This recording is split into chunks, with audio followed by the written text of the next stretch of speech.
Imagine that space is like a giant trampoline, and objects with mass, like planets, stars, and galaxies, are heavy balls placed on the trampoline. These heavy balls make the trampoline curve or bend. This bending of the trampoline represents how mass and energy create gravity and affect the shape of space itself. This is what we call general relativity. Now, let's talk about the shape of the entire universe. Just like you have different shapes of toys or puzzles, the universe can have different shapes too. It has both local and global geometry. The local geometry is like looking at a small piece of the puzzle, and the global geometry is like seeing the entire puzzle. Cosmologists, who are scientists that study the universe, often work with a specific part of space and time called comoving coordinates. It's like taking a snapshot of a particular moment in the universe. They use this snapshot to understand how the universe is changing over time. Now, imagine you are standing in the middle of a big field, and you can only see things up to a certain distance. This distance represents what we call the cosmological horizon, or the boundary of what you can observe. It's like having a big telescope that can only see things up to a certain point.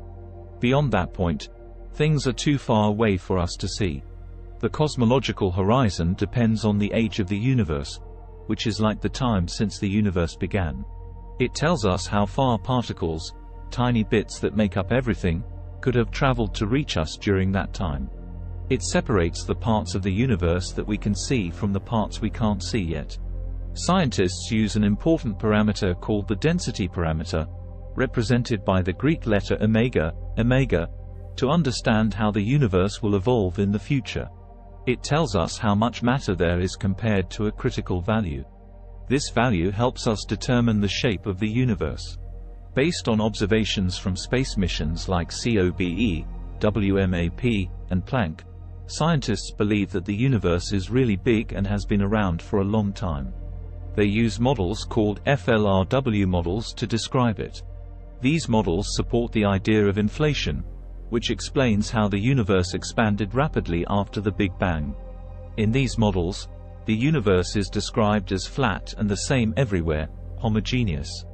They also suggest that there is something called dark matter and dark energy that dominate the universe. These are mysterious things that scientists are still trying to understand, but they play a big role in shaping the universe as we know it. How the universe designed to support the life.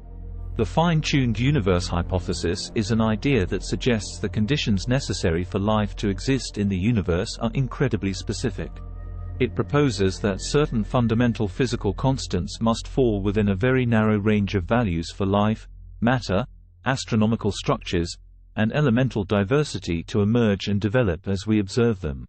If any of these fundamental constants were even slightly different, the universe would not have been able to support the formation of stars, galaxies, planets, and eventually life as we know it.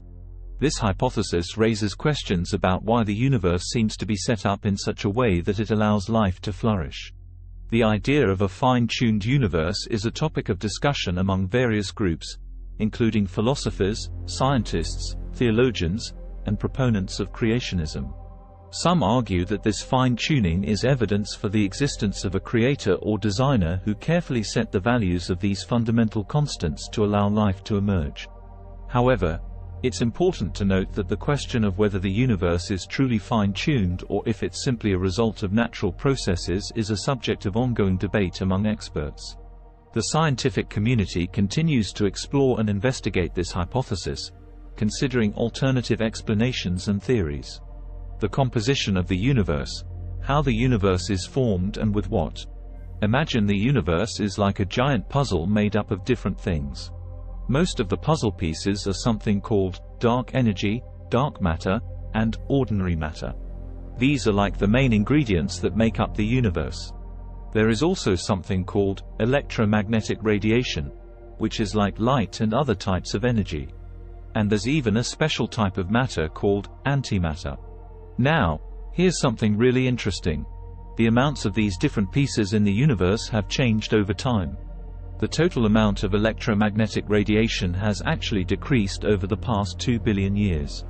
Today, ordinary matter, which includes things like atoms, stars, galaxies, and even life, only makes up about 4.9% of everything in the universe. But there's still more to discover. We don't know much about dark energy and dark matter yet. Dark matter is this mysterious stuff that we haven't been able to identify, but it makes up about 26.8% of everything in the universe. Dark energy, on the other hand, is the energy of empty space, and it's causing the universe to expand faster and faster. It actually makes up a whopping 68.3% of everything. Now, the universe is a pretty big place. It's made up of lots and lots of galaxies. In fact, scientists estimate that there could be as many as 200 billion galaxies in the observable universe. And guess what? Each galaxy can have millions or even trillions of stars. There could be around 1 × 10⁻24 stars in the whole universe. That's more stars than all the grains of sand on Earth. The universe is also full of empty spaces called voids, and they can be really huge. The largest known void measures about 1.8 billion light-years across. That's mind-blowingly big. One fascinating thing about the universe is that it looks pretty much the same no matter where you look. This is called isotropy.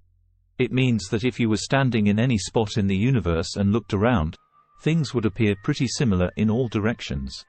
There's also something called the cosmological principle, which says that the universe looks the same from every vantage point and doesn't have a center. So, the universe is like a giant puzzle made up of different pieces. We're still trying to understand some of the pieces, like dark matter and dark energy, but we know that there are billions of galaxies with trillions of stars out there.